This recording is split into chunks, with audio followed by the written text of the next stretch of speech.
Mano vardas Anzelmas, dirbu, kaip suprato, turbūt Haner įmoniai. Tai ačiū Arvidui ir Justinai už tokias puikias prezentacijos, kurios buvo pakankamai informatyvios.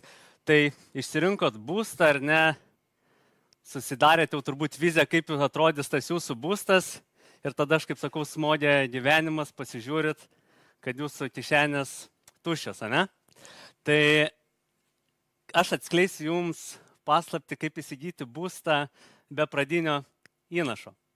Tai iš tikrųjų yra tokia paslauga Rent2Buy, mes jau taikom pakankamai ilgą laikotarpį ir aš labai iš tikrųjų džiaugiuosi galėdamas tokią paslaugą jums pristatyti šiandien, nes aš manau, kad tai yra unikali paslauga, žinau, kad tai yra unikali paslauga ir labai manau, vertinga. Tai šitą prezentaciją aš sudalinau į tokias tris dalis. Aišku, galutiniam rezultate matysit, kaip įsigyti tą būstą be pradinio įnašo, bet turbūt tokios yra trys pagrindinės dedamosios, tai pati paslauga Rent2Buy ir kaip jinai prisistato, ar ne. Tada yra keli žingsniai, kurie skiria jūs nuo svajonių būsto ir kaip su Rent2Buy tą paslaugą tą būstą įsigyti. Ir turbūt trečiasis, tas realus pavyzdys, kad matytumėt skaičius, kaip visą tai atrodo ant popieriaus ir realybei. Tai pradedam. Jeigu reikėtų trumpai apibūdinti Rent2Buy paslaugą, tai turbūt vienu sakiniu geriausiai tai būsto įsigijimas su atidėtu mokėjimu. Ar ne, sakinys sunkus, bet einant toliau labai puikiai jis pasiaiškins. Tai čia šiek tiek statistikos rodė Arvidas pradžioje, tai kad suprasti, kur mes esam, tai yra 4 tokios dedamosios dalis. Čia jų nesimato, bet galite matyti skaičiai. 2570 eurų čia yra atskaitos taškas Covidas, kai vyko, ar ne? Toliau po Covido tos kainos pakankamai daug kilo, tada atėjo tas nelemtas karas, ar ne? Tai po to karo dėl medžiagų augimo ir kitų dalykų, ar ne, augo ta infliacija ir kaip mato, ta infliacija augant, tos būsto kainos pasiekė pakankamai tokius didelius skaičius, kaip ir Justinė rodė savo prezentacijoje, 3000, apie 300 buvo vidurkis, čia beveik net 400. Tai kas tada nutiko? Tada automatiškai bankai ir centrinis bankas ir vietiniai bankai pradėjo taikyti, ar ne, palūkanas ir tos palūkanos, kaip matot, stabilizavo šią rinką. Ir tos palūkanos, kaip ir Arvidas minėjo, ten, sakykime, yra bendras 5,5, gali link 6 kilti, ar ne, tos apie 18 mėnesių tos kainos išlieka panašioj stadijai, bet turėkite omeny, kad jau turbūt artimiausių metų, jau turbūt vasaros pradžioje tos palūkanos mažės, ar ne, ir turbūt matysim tai, ką matėme ir post-covidinių laikotarpių, ar ne, kai tos kainos vėl šovė į viršų. Tai čia dar vienas yra grafa, kurioje matosi, kaip tos kainos tiesiog augo lyginant nuo 20 metų pabaigos. Tai yra, kad beveik, jeigu atskaitos taškas yra 100 ar ne 20 metų rugsėjais, tai matom, kad tas būstų kainų augimas yra vidutiniškai apie 60% jau per tuos 4 metus. Tai kaip mato, tos kainos pakankamai kilo ir daug jaunų šeimų ar net dėl tų išorinių veiksnių susidūrė su tam tikromis, sakykime, tam tikrais iššūkiais, kad įperkamumas sumenko ir jaunos šeimos, jauni namūkiai tiesiog jiems pasidarė sudėtingiau ar ne įsigyti tą būstą, ar tai dėl palūkanų, ar dėl padidėjusių kainų, ar dar dėl kitokių veiksnių.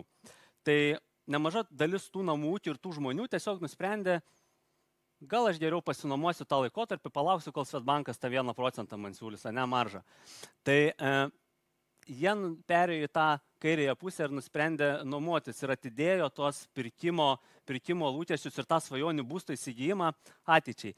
Bet aš nemanau, kad tą reikėtų daryti ir Haneris, ir ta mūsų unikali paslauga, ne, jinai tarsi atlieka tokią socialinę funkciją, tai jinai leidžia žmonėm su tuščiom kišenėm kaip aš, ar ne, įsigyti tą būstą. Tai Rent2Buy iš principo yra, aš net sakyčiau, paslauga toks kompromisas tarp šitų dviejų nuomos ir pirkimo, kam jums atsisakyti tos svajonės turėti nuosavą būstą, jeigu jūs galit be pradinio įnašo tiesiog įsigyti ir gyventi nuosavam name. Ir netgi sutaupyti galima taip iki 26 000 eurų, nes jeigu jūs per tą laikotarpį, jeigu nusipirktumėt būstą ir mokėtumėt dabartinėmis sąlygomis bankui ar ne palūkanas, jūs tiesiog per tą laikotarpį, kai jūs esat su Rent2Buy ir kaupėt ir gyvenat jau, pavadinkim, tame būste, kurį išsirinkote, sutaupa 26 000 eurų iki 26 000 eurų palūkanų. Tai vieną Rent2Buy naudą matėt, bet jų yra žymiai daugiau. Tai apie kiekvieną iš jų. Tai esminis dalykas, nereikia pradinio įnašo. Vadinasi, jūs be pradinio įnašo, be jokio kapitalo galit ateiti ir įsigyti būstą. 3 metus nemokat banko palūkanų. Mes šiai dienai siūlom, sakykime, 2 variantus. Tai vienas yra 24 mėnesių, tai yra 2 metų terminas, kitas yra ilgesnis 3 metų 36 mėnesių. Tai visą tą laikotarpį jūs, kol nuomojatės ir kaupia tą pradinį įnašą, jums nereikia mokėti bankui palūkanų, ar ne? Tai yra per 3 metus susidaro pakankamai ženkli suma iki 26 000 eurų. Nėra sutarties sudarimo mokesčio. Tai principe jūs ateinat, pasirašot ir jums nėra administravimo, sutarties sudarimo ir jokių kokių kitų mokesčių. Užfiksuojat būsto kainą. Matėte tą grafiką, kurį aš jums prieš tai rodžiau, kaip tos kainos kilo, ar ne? Tai įsivaizduokit, tie žmonės, kurie pasiėmė po COVID iškart arba COVID metu Rent2Buy, ar ne, ir 3 metus kaupė tą pradinį įnašą, jie ne tik neturėdami pinigų sukaupė tą sumą, ar ne, bet jų ir būsto vertė žymiai pakilo. Tai nepaisant to, ar jie vietoj 2-4 pasidarė žmonės ar kažką, jie tiesiog galėjo arba į didesnį būstą persidėlti, arba uždirbti, arba tiesiog džiaugtis tame būste, kurį jie įsigijo. Dar viena iš naudų tai yra nuomos įmokos kaupiamos jums jau gyvenant naujose namuose. Tai iš principo jūs pradžioje neturit, nereikia nieko mokėti, įsikeliat, pradedat mokėti tą sumą ar ne, kokia jums ten gaunasi ir nuo to laikotarpio 2 ar 3 metus jūs kaupėt jau gyvenant, jums nereikia tuo pačiu nuomotis ar ne, kaip prastam procese jūs norite įsigyti, jūs ir nuomojatės ir tuo pačiu kaupėt tą pradinį įnašą. Toliau 6, tai visos nuomos įmokos skaičiuojamos kaupimui, sakysit, Anzelmai, taigi siūlo išperkamąją nuomą ne tik Haneris, ne tik Haneris, bet principe tą paslaugą, kad visos 100% įmokos patenka į jūsų tą kaupimą, įsivaizduokit, kaip yra kažkokia atskira sąskaita, kurio jūs tiesiog kiekvieną mėnesį pervedat ir kaupat tą sumą. Tai manau, kad tai yra labai gerai. Ir galite įsirengti būstą pagal savo poreikius. Tai principe jūs galite kreiptis pas Justiną ir jin gali jums paruošti puikų arba Giedrę ir puikų projektą ir nereiks rūpintis, galėsit kaip ten dirbti arba atostogauti, realizuoti save, bet lygiai taip pat mes teikiam jums lankstumą. Jūs galite, aš viską žinau, aš esu protingas, gebantis planuoti ir nusprendžiat ir jūs galite pasimti tą būstą su dalinė apdaila ir pats nuspręsti įsirenginėti, jeigu jūs turit, sakykime, tą pakankamą išteklių dalį. Tai kaip įsigyti būstą su Rent2Buy? Tai principe yra 7 žingsniai, kurie jūs skiria nuo to svajonių būsto ir Rent2Buy tą padeda padaryti. Tai jūs pirmiausia išsirenkat būstą. Su Arvydu jau lygiai išsirinkot, ar ne, viskas ten gerai. Tai iš Haner projektų. Haner šiuo metu siūlo keliose savo projektuose Rent2Buy paslaugą, tai apie ją plačiau papasakos mūsų geltonai vilkintis kolegos.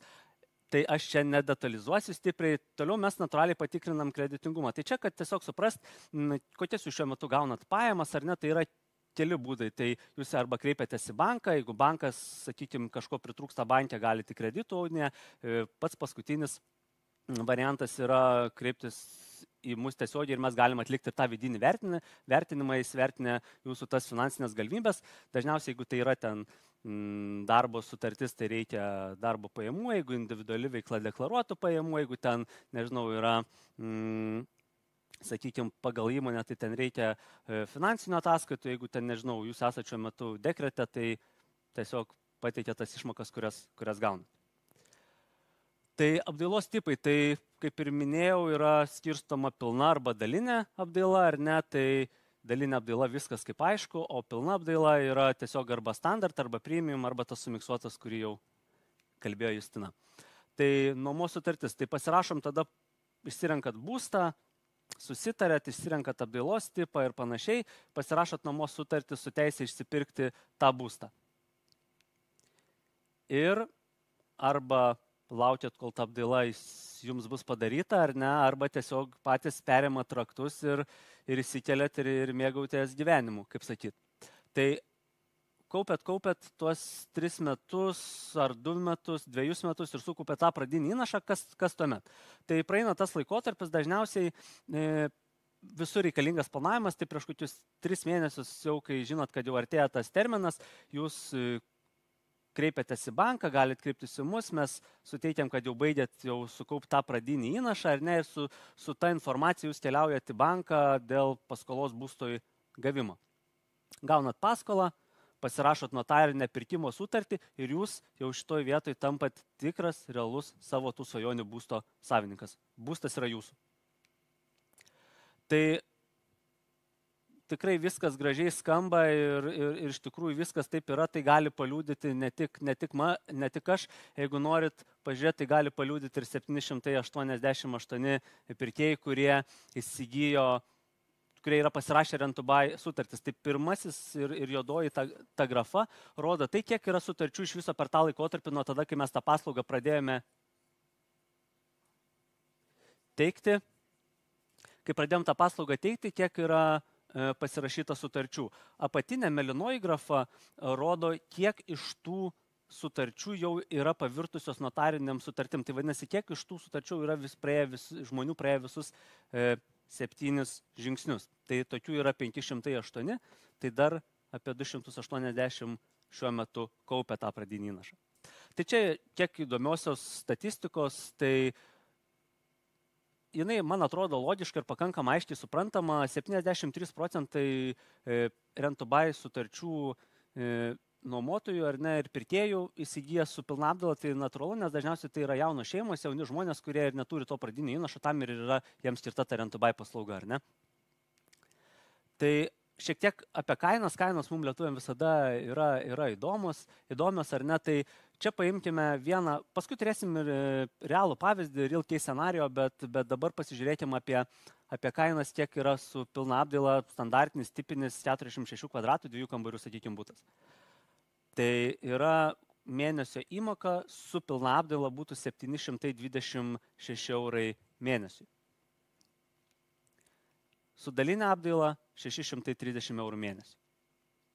Tai čia, kad kainų įsivaizdavimui. Tai dabar pereinam prie tos trečiosios, jūs norit dar nusifotografuoti, galit nusifotografuoti. Kainas fiksuojam, fotografuoti šiaip nereikia, bet gerai. Tvarka, tai pajuokavom, dabar keliaujam prie to real case scenario, iš tikrųjų, kuris parodys ir kuris yra labai įdomus visiems jums. Ar net, tai paimam standartinį 46 kvadratų 2 kambarių butą. Tai turim buto kainą, sakykime, 144 000 eurų, tai yra reali kaina viename iš mūsų projektų. Mes taikome 5% antkainį. Šiuo atveju įsivertinkim, kad tai yra 36 mėnesių kaupimas. Tai yra, jūs pasirašot sutartį 36 mėnesiam. Jeigu yra sutartis pasirašoma 24 mėnesiams, tai tas antkainis yra 3%, bet mes visada akcentuojam ir sakom, kad jeigu jūs nuspręsit ar sukaupsit, gal gavot 13 algą, gal dar kažkas ar ne, tai jeigu jūs nuspręsit anksčiau termino užsidaryti tą sandorį, mes esam lankstus ir su tuo antkainiu galime jį atitinkamai susimažinti. Tai turim antkainį, turim 23 000 eurų vertės apdailą, čia imam vidurkį 500 eurų už kvadratinį metrą. Ir įsivaizduokim, kad parkavimo vieta jums yra reikalinga, norit parkuoti automobilį ir dar pridėkim 13 000 eurų už parkavimo vietą. Viso turim 187 200 eurų. Kas toliau? Tai jums yra reikalingas pradinis įnašas, kurio šią dieną jūs neturite, ar ne? Tai pradinis įnašas, kaip sakyti, yra pirmasis būstas, tai yra 15%, tai yra apie 28 000 eurų. Tai jeigu mes, kaip ir analizuojam šį pavyzdį, turim 36 mėnesių sutartį, 3 metų sutartį, tai padalinam tą iš sumos reikalingos pradinėm įnašui ir turime, kad mėnesinė jūsų įmoka bus 780 eurų. Įsivertinant tai, kad tai ir turėsit ir pilną apdailą, ir parkavimo vietą, ir 46 kvadratų butą. Tai principė dabar įsivertinus su standartinė paskolų palūkanų norma, jūs galit sutaupyti tuos 26 000 eurų, kurių jums nereikia sumokėti bankui, jeigu jūs per tuos 3 metus įsigiję būstą mokėtumėte. Tai kodėl, apibendrinant, kodėl verta rinktis tą rent to buy paslaugą? Tai nereikia turėti pradinio įnašo. Nemokate bankui palūkanų 3 metus, kas leidžia sutaupyti iki 26 000 eurų. Visos nuomos įmokos įskaitomos pradinio įnašo kaupimui. Čia ilgas sakinys, bet iš tikro labai, manau, naudingas ir suprasti, kad tai yra 100%. Viskas yra iš vienos sąskaitos jūsų pervedimas, kaip į kitą šiandien tiesiog taupat. Nėra sutarties sudarimo mokesčio, užfiksuojat būsto kainą, vadinasi tiek apdaila, nesikeis ar ne, kaip ir Justina minėjo, tiek ir pati būsto kaina, su kokia jūs atėjot, su tokia ir nusipirksit būtą, nebus taip, kad susigalvojo ir po 2 metų arba atėjus jau notariniam sandoriui, žiūrėk, būsto kaina pakilo 50%, tai tą ir susimokėk. Tai būsto kaina užsifiksuoja. Įrengiamą būstą mes paruošiam gyventi, tai iš principo jums nereikia rūpintis kažkuo, jūs ateinat, paduodam jums raktus ir įsikeliate būstą. Tai ačiū Jums už